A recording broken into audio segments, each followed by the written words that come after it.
Hello guys, আজকে দেখো আমি এই খাটটা সারাতে গিয়েছিলাম। খাটটা দেখো কেমন লাগছে। যদি ভালো লেগে থাকে একটা লাইক করে দিও, ভিডিওটা একটু শেয়ার করে দিও।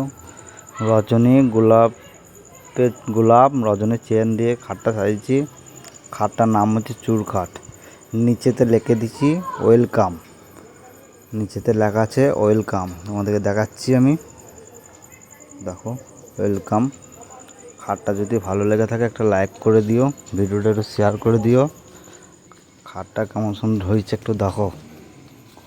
যদি কারো লাগে আমাকে এখানে কমেন্ট করো, সাজিয়ে দিয়ে আসা হবে আপনার বাড়িতে। কত সুন্দর সাজিয়েছি এই খাটটা, দেখো কত সুন্দর লাগছে। গোলাপ দিয়ে রজনী চেন দিয়ে সাজিয়েছি। খাটটার নাম হচ্ছে চুর খাট, পাঙ্কা থেকে বেঁধে করেছি।